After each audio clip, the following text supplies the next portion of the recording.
Hi, today I'll show you how to convert currency on Revolut. First, open the Revolut app on your phone.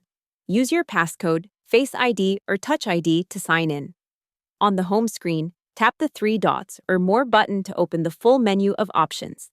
From the list, choose Exchange. This is where you can convert one currency into another, or even exchange regular currency into cryptocurrency. On the Exchange screen, you'll see two currency fields.